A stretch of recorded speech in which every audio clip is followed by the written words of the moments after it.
Добар ден, почитувани. Ова е почетокот на новото издание на магазинот за родителство 0+ месеци на телевизија Телма. Денеска ќе зборуваме за хемиските хормонални нарушувачи на детското здравје. Ендокрините нарушувачи се наоѓаат во продуктите кои секојдневно ги употребуваме. Тие навлегуваат во организмот на најразлични начини преку водата, воздухот, храната, частичките што ги вдишуваме, како и преку кожата.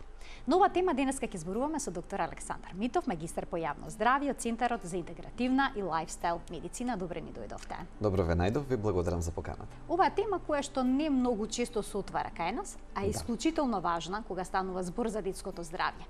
Да. Што представуваат ендокрините нарушувачи? Што е тоа? Ќе ми дозволите краток вовед во темата, во важноста на темата.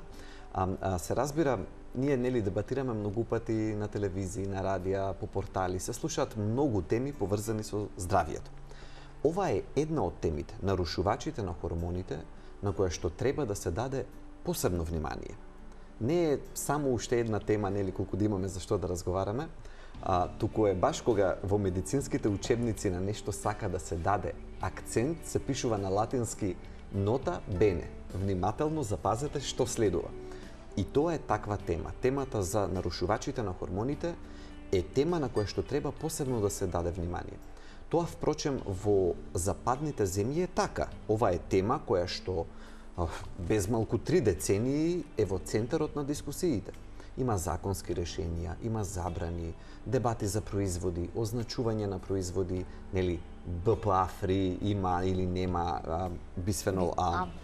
Сите тие теми, тоа е таа област. Конкретно одговарајќи на вашето прашање, што представуваат нарушувачите на хормоните? За да можам да го објаснам тоа, морам сосема малку да го објаснам хормонскиот систем. Нашето тело функционира врз основа на еден ред кој што го воспоставуваат хормоните. Значи, толку прецизно се организирани работите, како ќе се движи метаболизмот, како ќе растат клетките, како ќе се поделуваат, како ќе одат нагоре, надолу хормоните, шеќерот, се во нашето тело е под прецизна контрола на хормонскиот систем.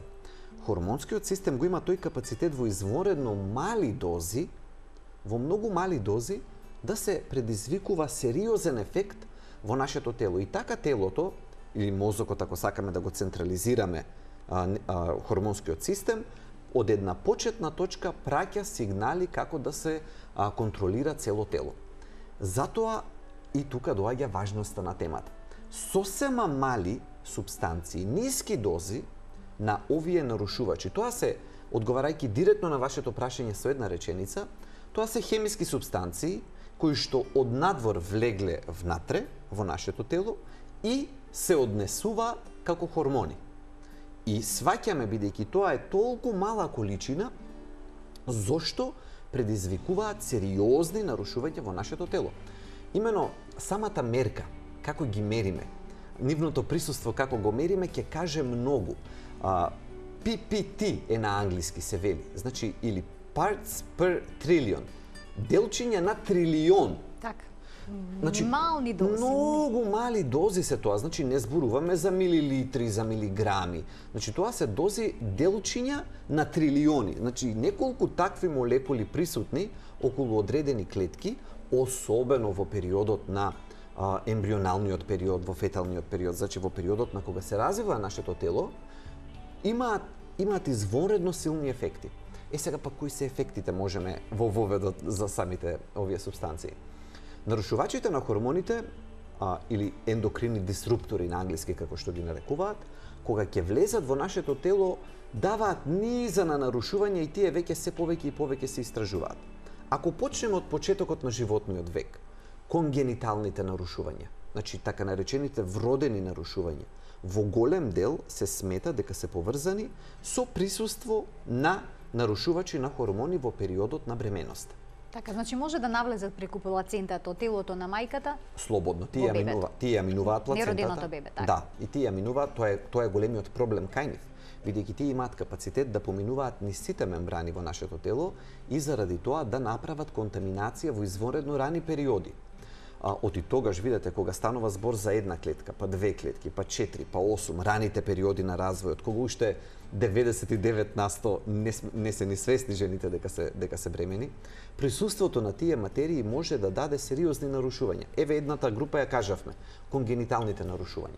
Големата група на машки нарушувања на половите органи спаѓаат во групата на изложености на нарушувачи на хормони. Одиме понатаму, влегуваме во периодот на предшколска возраст. Нарушување на однесувањето на дечињата. Тој синдром на намалено внимание. Хиперактивноста. Исто е најдено дека е поврзано со присуство на нарушувачи на хормоните. Една убава студија има за нарушувачи на хормони, која што ја кажувам кога зборувам на оваа тема, во Мексико правена конкретно, за две популации, за две села, многу едноставен е тестот, затоа е симпатичен за кажување. Уште полесно е кога ќе се види на слика. На дечиња на 5 годишна возраст, во две различни села им е дадена едноставна задача. Нацртајте човек. И дечињата кои што дошле од планинско село, каде што изложеноста на пестициди, кои што спаѓаат во групата на нарушувачи на хормони, била минимална, наспроти на тие дечиња чие што цело било помеѓу полиња каде што имало интензивно прскање со пестициди, и кога ќе видите разликата на што личи човечето на дечињата од иста возраст, од средина каде што има многу пестициди, ја сваќате разликата што прави тоа на капацитетот на развој, на општиот развој на дечињата. Понатаму пубертетот, значи тука веќе има двојна, веќе разлика, почува да се разликува кај мажи, кај девојчиња и кај момчиња. Кај момчињата дава една феминизација. Значи тоа е проблемот. И подоцна во зрелоста намалување на бројот на сперматозоиди. Значи таргетирана е плодноста кај мажите. Од друга страна, кај девојчињата доаѓа до предвремен пубертет. Сето тоа се должи, во зрелата возраст веќе, неколку хормони, неколку видови на рак, особено тие кои што се поврзани блиско со хормонскиот систем. Дојка, простата, овариум. Најдено е дека во нивната етиологија еден дел отпаѓа и на присуството на нарушувачите на хормоните. Што навистина загрижува? Загрижува нивниот капацитет да прават проблеми во извонредно мали дози. Дури нивното проучување не натера да ја смениме, науката да го смени концептот за доза одговор. Нели, до пред нивното откривање во детали, ние сметавме дека колку повеќе расте дозата, толку повеќе расте одговорот на соодветната субстанција. И имавме вака една права линија или крива, која што укажува на тоа, расте дозата од токсичната материја, растат ефектите. Меѓутоа, кај нарушувачите на хормоните, кривата е во форма на буквата латиница У. Што значи тоа? Ефектот доаѓа кај најмалите дози, парадоксално, кај најмалите дози и кај највисоките дози. А кога дозите се некаде во средина, телото на некој начин активира механизми и го спречува ефектот. Но кога дозите се извонредно мали, некако му проаѓа. Не успева да го види присуството на овие нарушувачи на хормони, не реагира соодветно, тоа е теорија се уште, но дефинитивно го има тој одговор. На извонредно мали дози и на извонредно високи дози доаѓа до нарушувања и кои што се гледаат кај дечињата. Да не испуштив нешто, значи конгениталните нарушувања, нарушувањата на тироидната жлезда, нарушувањата на хормонскиот систем, склоноста кон дебелење. Најдено е дека нарушувачите на хормони влијаат на адипогенезата. Адипогенеза, да го преведам зборот, создавање на масно ткиво, дека тие може да влијаат на метаболизмот на начин како и со кое темпо се создава масното ткиво. Така што листата е долга, навистина е долга. А што е со аутизмот? Постои ли некаква корелација помеѓу овие хемиски нарушувачи на хормоналниот статус кај децата и појавата на оваа состојба? Се уште е на ниво на теорија и на рано истражување, значи нема каузална поврзаност, меѓутоа нарушувањата на однесувањето кај дечињата дефинитивно на еден начин е поврзано со присуство на овие дози, мали дози на нарушувачи на хормони. Дефинитивни студии, дефинитивни заклучоци се уште нема, меѓутоа се побудува сомнежот само заради тоа што останатите когнитивни способности кај дечињата е веќе покажано дека може да бидат поврзани со нарушувачите на хормоните. Што е тоа бисфенол А? И зошто е толку опасен? Така. Зошто на шишињата за бебиња кои што се на адаптирана формула понекогаш е наведено дека не го содржат бисфенолот А? Тој е еден од, да речеме, најистакнатите представници на цела таа група на нарушувачи на хормони.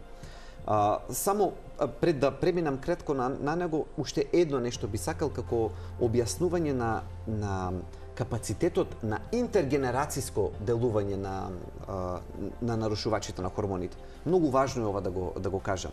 Бидејќи најдено е всушност дека тие имаат капацитет да влијаат на следната генерација.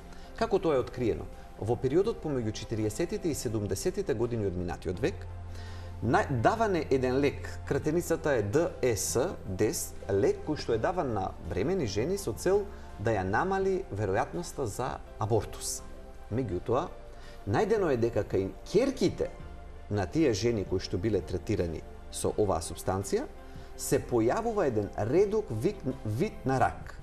Значи, изворедно редок вид на рак, кој што испадна, веќе е потврдено и таа субстанција веќе забранета, но дека, што сакам да кажам, тоа конкретно е веќе забрането, но сакам да го нагласам моментот на ендокрините нарушувачите на хормоните. Детето да биде изложено во периодот на бременоста, а ракот да се појави деценија 2-3 подоцна. Бидејќи кај луѓе е тешко да се прават тие студии, правени се кај стаорци, кај глувци, најдено е дека со сличната субстанција, истата субстанција, дури и преку 2 генерации расте веројатноста од ефекти. Значи, гледаме колку може под наводници гените да памтат. Значи, сакам да го истакнам тој интергенерацијски ефект, дека што прави жената во периодот на бременоста, може да се појави кај детето кој ќе биде возрасен човек на 30-тата, на 40-тата, на 50-тата година во животот. Значи, многу подоцна од што бременоста. Затоа не треба тука тоа да не лаже, знаете, еве сега, јас правев се, мене не ми е, онака, не видов детето здраво, право. Се е во ред со детето. Се е во ред со детето. Мораме да разбереме дека постои една наука која што се нарекува епигенетика. Дека гените може да му бидат нарушени трајно од нашето однесување во периодот на бременоста и тоа например, тоа дете да биде под наводници сега, склоно да кажам, да развие склоност на дебелење цел живот. Зошто? Заради тоа што во периодот на изложеност, кога било тој прозорецот, феталниот, ембрионалниот период, значи, тогаш била изложена на тие материи и тие дале цел живот таа личност да се бори со вишок од килограми. Значи, тука има уште многу што науката што не е јасно. Бисфенолот А, БПА. Така, ајде, кои се тие всушност субстанции кои што предизвикуваат вакви проблеми? Бисфенолот А секаде се наведува како прв. Он е прв, да. Листата е долга. Бисфенолот А е една од тие субстанции кои што се среќава во дневните производи. Значи, во пакувањето на храната. Таму каде што, без да влегувам во прецизни детали, таму каде што велиме има пластика. Бидејќи тој се користи за пластиката да биде на еден начин обработена. И дава една мекост. Значи, да не навлегувам во хемиските причини зошто се создава во огромни количини во светот и секојдневно се пушта во употреба. Тој, например, кај пластиките, конкретно кај шишенцата за бебиња, Канада беше таа прва која што повлече нога и која што го забрани, да речеме. И требаше да пишува и веќе и многу земји го презедоа тоа како една предострожност, дека на шишињата за бебешките шишенца треба да пишува БПА фри или да нема БПА. Тој е еден од првите нарушувачи на хормони, кој што е најдено дека го нарушува хормонскиот систем во текот на цел живот. И особено во периодот на првите години од животот, неговото дејство тогаш е најсилно. Затоа, се што генерално има пластика во домот, ако си го поставиме сега следното прашање. А сме обкружени со пластик, утврдено е дека дури и во водата за пиење има микрочестички од пластика. Тоа е проблемот. Што тоа значи таква контаминација уште од најрана возраст? Еве и во текот на бременоста сите пиеме вода. Нема бегање од тоа, за жал. Флаширана вода во пластични шишиња се наоѓа. Водата во Антарктикот најдено е дека има пластични микрочестички во себе. Значи, ледот или снегот кој што паѓа на половите, на северниот и на јужниот пол, имаат пластика во себе. Значи, ние си ја имаме завршено работата на глобално ниво во смисол на загадување на планетата. Барем од овие материи. Факт е дека дел од нив се забранети и сега веќе се повеќе и повеќе почнува да паѓа концентрацијата. Факт, но тие микрочестички денеска се присутни практично насекаде. Тоа не значи дека не можеме да се заштитиме до некаде. Значи, ние можеме и на тоа тежнееме да го намалиме внесот колку што е можно повеќе. Еве сега да ја отвориме темата за пластиката во домот. Пластиката во домот е присутна на два начини. Во храната, ако зборуваме за дечињата сега пред се, за храната и кај играчките. Ако почнеме од играчките, едно е важно. Сите стари играчки, особено, нели, и јас и сите ние имаме, нели, да речеме, некоја зачувана играчка од ние кога сме биле мали. 30 на години. Така, па сега сакаме да емотивно сме поврзани, па нашето детенце да си поигра со нејза. Тоа е голем знак за опасност, бидејќи регулативата тогаш била една, сега е друга. Добар дел од тие супстанции во тие изминати 30 на години веќе се забранети. И прво, од самиот тој аспект дека сега регулативата е построга, не треба да даваме толку стари играчки на дете. Тоа е прво. Второ, со тек на време дошло до нарушување на структурата. Многу повеќе пушта пластика една играчка од пред 30 години отколку сегашна. Тоа е втората причина зашто треба. И трето, особено во период кога дечињата имаат навика да ставаат се во уста, на тој период особено треба да скренеме внимание и такви играчки кои што се распаѓаат да не им ги даваме. Второ, да си ги користиме малку и средствата за онака природата што не опремила. Осетиме ли интензивен мирис од било која пластика, од било која... Многу често детските играчки имаат интензивен мирис. За жал. И затоа го кажувам тоа.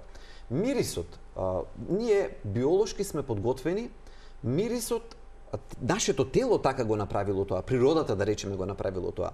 Осетиме ли некој мирис кој што е хемиски, кој што е вештачки, кој што не ни спаѓа во мирисите кои што вообичаено сме навикнати, треба да бидеме извонредно внимателни.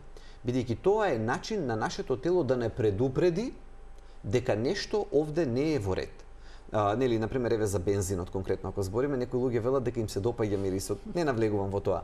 Но тоа е, токму тие испарливи супстанции се многу штетни и нашето тело некако развило капацитет веднаш да не предупредува дека тоа не е во ред. Кога се мирисите во прашање, генерално, правилото е едно. Сите мириси треба да се избегнуваат. Значи, fragrance free, да биде без мирис, што и да е тоа што му го даваме на детето. Играчка... Па и детската козметика сега во последно време... Да, оти ако мириса наведено дека нема парфем на некој од производите. Да нема парфем, бидејќи многу од тие супстанции, нарушувачите на хормоните, всушност се парфемот. Значи, тоа што е ставено за нешто да мириса сладко и да не потсеќа на убаво и било што како и да е, нели, сакаме да ни мириса на сладко, тука треба да сме особено внимателни. Значи, затоа реков, ако нешто ни замириса и на пластика интензивна, на тешко, или и на сладко нешто многу убаво, било кој производ детски, тоа е знак дека тоа во себе содржи такви субстанции и е паметно на детето да му се лимитира или целосно да му се отстрани од употреба. Така да, втората група, ако бисфенолот А, например, тоа се генералните правила, шишенце на кое што пишува БПА фри, слободно од БПА, или уште подобро стаклено шишенце. Тоа е најдобро решение. Да. Или цела храна на децата, не ја довршив пластиката за децата. Играчките ги опфатив, значи колку што е можно и да нема корпа со играчки. Купуваме ние, купуваат роднините, се насобираат, емотивно се врзуваме, не икеме да ги фрламе, се кршат. Видиме ли скршена играчка или малку нарушена конзистенција, таа треба да се фрли. Бидејќи скршена играчка многу повеќе рони. Нема да видиме. Значи, нема да го видиме. Тоа се микрочестички кои што налегнуваат на подот. Особено е најдено дека дечињата во периодот додека лазат, особено им расте во крвта количеството на тие субстанции. Зошто? А во истиот дом живеат и родителите и дечињата. Им правени се такви студии кај дечињата одеднаш доаѓа до скок. Зошто? Бидејќи лазат по земја, прашињата активно ја вдишуваат, а таа прашина ја носи меморијата на домот. На што и да бил изложен домот, наназад година, 2, 3, 5. може ако не бил детално исчистен тој тепих, ќе влезе во него и детето лазејки, јадејки, бидејќи ги пикаат рацете во уста, нели? Тоа е тоа. Се изложуваат на тие супстанции и ризикот дополнително расте. Затоа тоа беше делот за пластиката во домовите кај децата, а втората работа се пластиката во исхраната. Едноставно, мој совет кај пациенти е да се префрлат на стакло колку што е можно повеќе. Колку што е можно повеќе, тоа е едноставно е правилото, и кај дечињата да се трудат да не им создаваат многу навика за пластични цевки, а ако веќе имаат навика да ги користат, да не им дозволуваат да ги грицкаат. Бидејќи многу дечиња токму тоа го прават постојано. Тоа е најзабавниот дел. Тоа е најзабавниот дел. Има цевка. Од кога ќе си испие сопчето, следува грицкање на цевчето. Значи, тогаш цевката се зима и се фрла. А што со фталатите? Исто ги има и тие во играчките. Излегува дека играчките се всушност исклучително опасни во однос на хормоналното здравје на децата. Играчките се втората, првата е храната, играчките се вториот извор на сериозен извор кај дечињата. А ако детето има навика да ги става во уста, тогаш и ако налете на токсична играчка, тогаш тие го зимаат првото место на храната како извор на нарушувачи на хормони.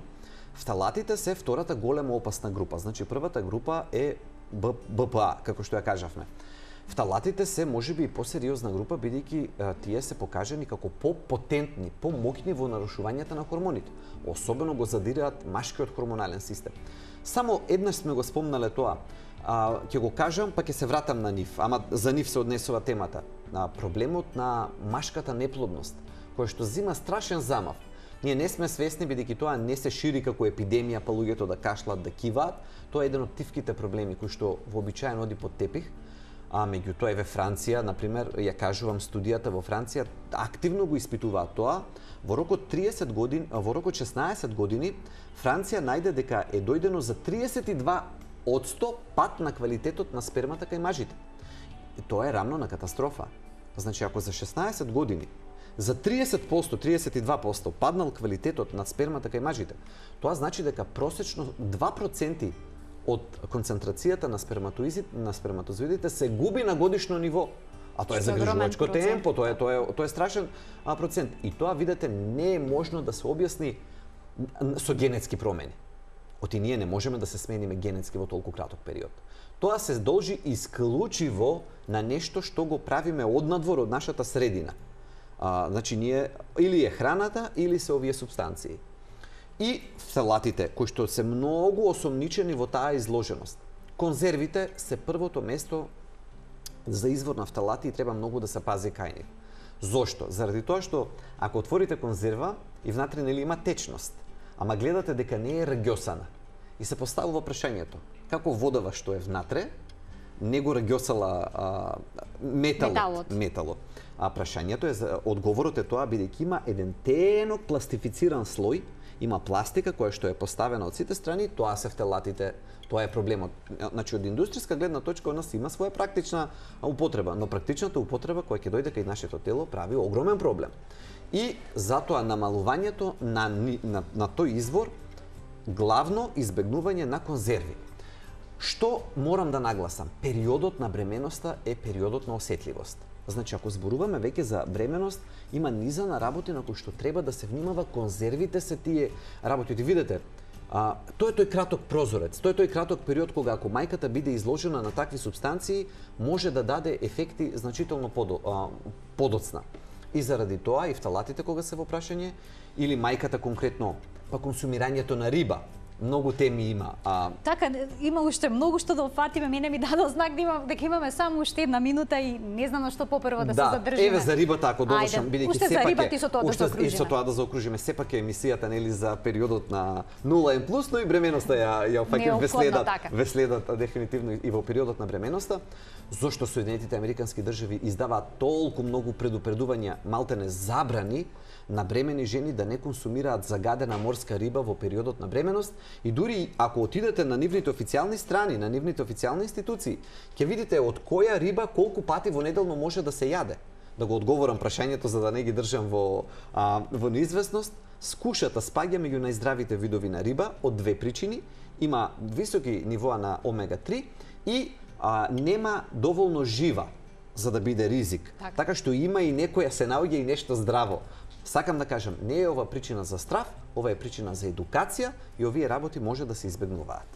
Доктор Митов, ви благодарам за денешното гостување. На вистина емисија полна со корисни совети и препораки. Ова родителите треба да го знаат. Малку брзо зборував оваа емисија. Па мораше, бидејќи има премногу да се каже, а времето е тоа. Ќе се видиме повторно, ќе фатиме уште од некој од хемиските супстанции кои што предизвикуваат хормонални нарушувања, можеби во некоја од следните емисии, во некоја друга тема ќе вметнеме. Со задоволство. Ви благодарам и вам, почитувани, што не следевте денеска со внимание. Се гледаме секој работен ден во рамки на утринската на Телма. До гледање.